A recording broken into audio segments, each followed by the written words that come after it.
this is something that Brig brought up. This was a couple weeks ago, and I wanted to talk about it because it's a thing. Yeah. We actually talked about it a little bit on the Seattle Baseball Together podcast at the beginning of the season. That too much depth can be somewhat of a problem, right? Yeah. Because guys got to get their reps in.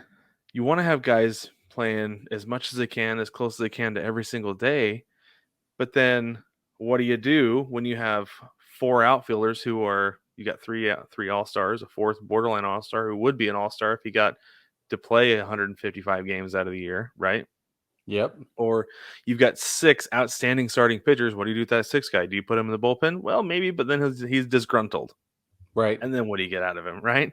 So on the other hand, though, you've got three outfielders and a DH guaranteed. Yeah. You've got a 6-man rotation for the first half of the season. Yep. And then a lockdown 1 to 2 inning reliever. Yeah. So is too much depth actually a problem, or does it seem like a problem? I think it depends on where you are in the season. Honestly, because right now the Yankees have a depth problem because of the injuries. Right. So we have guys like DJ LeMahieu, Matt Carpenter. We have those are the best examples. So we have some pitching coming back. And what we're going to see is while they were gone on relatively extended breaks because of their injuries, who do we move out who has stepped up to the plate and proven themselves, right? And has earned their spot. That's where depth really gets you, in my mind. I don't think anywhere between April and like August, it's a huge problem. But come August, like 15th, August 12th, 15th, you get halfway through August and you start to have these depth issues due to injuries. Now, because you're making the playoff push and everything's coming together, or it's falling apart and you're going to make some shifts or whatever. The Yankees are a prime example of that this year. Like, what are they going to do when Matt Carpenter shows back up? But Oswaldo Cabrera is awesome. Right.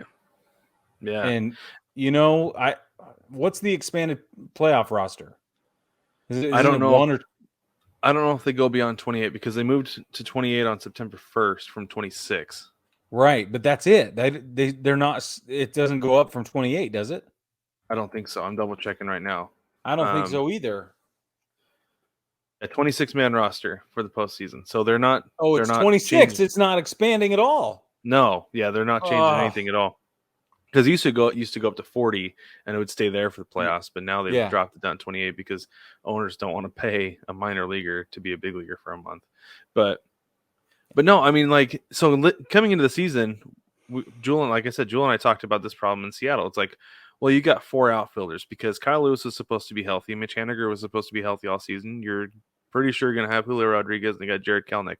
Well, it turned out, Brig, but then, and you brought in Jesse Winker. That's five. Right? Yeah. Mm-hmm. But then it turns out Jared Kelenic is playing like a 4A all-star, and so he has to go down to the minors to figure things out, mostly mentally. Kyle Lewis is not ready to come back from a knee injury. He comes back and gets hit in the head, and he's missed most of the season with a concussion and lingering effects from that. Mitch Haniger missed like 3 months with an ankle sprain, and then you've got Jesse Winker and Julio Rodriguez holding things down, and you've got a rotating right fielder. But here's the thing. Sam Haggerty has emerged as, now they call him Ham Swaggerty because he is that good at baseball.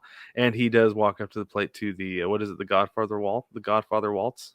Yeah. Is that what it is? Yeah. Yeah. So now, though, going into the offseason. Hardcore. It is hardcore. It is really intense.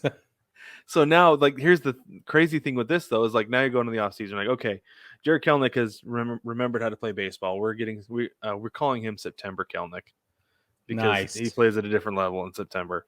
That's awesome. You got him playing well. Julio Rodriguez obviously back playing well from after a back injury, and then you've got Mitch Haniger playing well. Jesse Winker has disappeared. Right. Kyle Lewis is a big fat question mark because we don't know. His knee was never right, and the concussion has been an issue. So you've still got five guys, but you don't know what to do with them. right? Mitch Haniger is on an expiring contract, so it's like, well, do you bring him back? Do you bring in somebody else? And then you got another problem at first base and DH with Carlos Santana and Ty France, because Ty France missed a while with an injury, so they brought in Carlos Santana to take his place and fill in for him. And he stepped up. And he's all Santana has done is hit big home runs. Yep. If you need Which a home is what run late Ty in the France game, did. it's what he did before his injury. He's not been the same since he's come back from his injury. So it's like, well, we know what Ty France is capable of. He's on a team. He's team friendly because he's so young still. But then Carlos Santana's a vet who hits under 200, who is hitting under 200. So you know he's not going to ask for a bunch of money. But he's clutch. Exactly. So you've got yourself a problem there. Like that's are some how pieces. it is. That's how it is with Matt Carpenter in the Yankees. Yeah. It's like he's clutch, man. His role is as a pinch hitter, and he does a great job coming off the bench whenever they need him. And when he does, he hits dingers. Yeah, he does. He does. And I think Santana has gotten to the point where he's like, whatever you need me to do, I'll do it for you. I'll come in and pinch hit home runs for you. I don't think he has a problem being the 12th man, right? Like he's not even necessarily the first guy off the bench because he's not fast. He's not the second guy off the bench because he's not a Gold Glover, but he'll be the third guy because you need a pinch hit, base hit or home run. But it gets to be interesting. And then this was from a couple weeks ago or last week that the Yankees are they still thinking about this, Brig? Have you seen anything they're considering DFAing Aroldis Chapman? Yeah, and that's crazy. It's not because here's the problem with Aroldis Chapman. With whether he's right or wrong with that, probably like that first or second fastball. And he has the minimum 3-batter rule.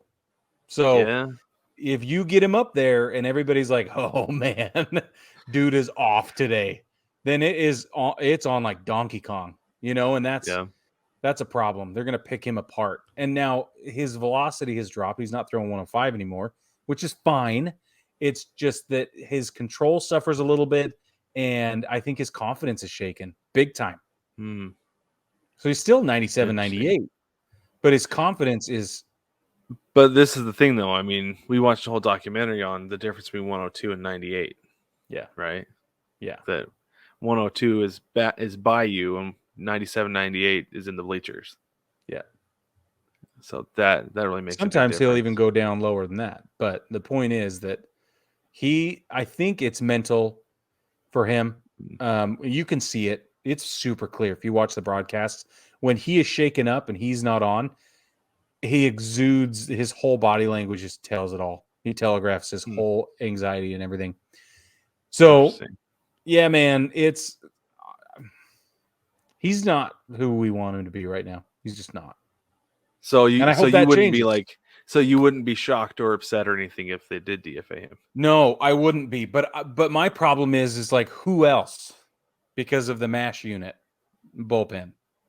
Yeah.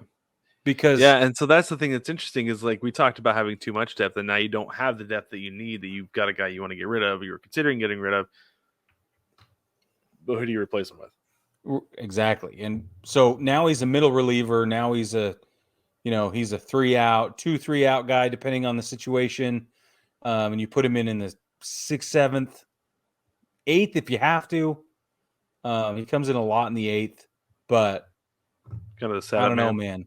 Yeah, he's become that that late stretch setup guy. Exactly. I don't know. It's really upsetting, but so the depth problem goes both ways. I don't know that there is a right answer to the depth thing, because now that they're not expanding, their rosters aren't expanding, not even to those extra 2 dudes. Like a lot of teams, like Terry Francona, who's managing Cleveland's ball club. What a crazy great manager, by the way. He likes to carry 3 catchers in postseason. It's like his thing. Yeah. And you should. I think a lot of teams should, honestly, because you never. That's the last position you want to have an emergency at, right? Yeah, but think of all of the work and the time and effort that goes into getting comfortable managing the entire pitching rotation and the entire bullpen and all of the trust that's built and all the communication nuances and all the everything that goes on. And on top of managing a game effectively, on top of stepping up to the plate and pulling your weight. I mean, it's just so much to do, and you got to do that with two guys now as it is. You add a third, where are you going to pull that guy? Where? So this is how that works. This is what they do with. So first off, spring training, right? These catchers are catching bullpens, so they get Yeah, to know the yeah, pitchers, right? yeah, The other thing is you put that third catcher out in your bullpen as your bullpen catcher, for sure. or as one of them, so Yeah, he can sit out and he can gain trust and get to know the relievers out there, and then before the game you have him catch maybe some warm up pitches or something for pitchers or something. yeah, I don't know. Or maybe on their bullpen days, you have him catch the pitcher, the starting pitcher, so he gets to know him. I think there are ways that you can get to know the pitchers and manage the pitching staff as the third catcher. Because typically the first string and second string catchers, those guys already know them, right? Because oh these yeah, days, the number two catcher is catching getaway days, yeah. so That's twice a week. exactly right. So It's at there's least not twice a a week. problem there, but The problem is the live at bats for that third catcher.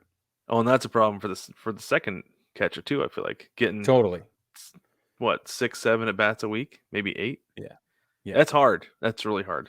I'm just saying it's a lot of logistics, and I don't know how Tito does it, but he does it, and it's his thing. But now that we're sticking to 26-man roster, which I'm glad you clarified. I don't know what the right answer is. It's funny business. It's a funny Yeah. business. I don't know. It is a funny business. It's strange, and I want to double check that because that doesn't seem right. It seems like it should be 28 because it's been a 26-man roster all Leading up. season. Yeah. Yeah, so I want to I double hope check it that does real quick. expand to 28 because that would satisfy a lot of my anxieties. For real. But I don't Okay, know. so they didn't expand. I don't know. This is MLB saying the postseason roster rules. Teams will submit a 26-man roster prior to each round in the postseason. So, and that's Okay. come from MLB.com. Okay. So, Well, yeah, there you have it, baseball 26-man family. roster. Those are our thoughts and feelings. I don't know. But Are you worried about it? this is another note real quick though, is that it was 25 before. So they weren't Right. going with the full 40-man September roster into the playoffs. Okay. So they do get an extra player. So it will be easier for Tito to have that third catcher. Got it. So, and Still, honestly, 26 is light. it feels light for the playoffs, Yeah. even though, like I said, it is one extra. I'm not overly concerned about it because having 28 in September has been almost like you've got this guy, you've got to use him. You know, like Taylor Trammell was one of the guys who came up for the Mariners with roster Yeah. expansions, and Yeah. I want that guy to be successful so bad, but he was awful. Yeah. Absolutely awful. I think he got one hit and it was a home run during like a garbage inning against the A's. Yeah. You know, so it's like I would prefer not to have. I would like to have that guy on the base paths, but I don't Right. want him as a pinch hitting option. There are better pinch hitting and pinch running options in that dugout than Taylor Trammell. As much as it pains me to say that, It's tough. That's really tough. so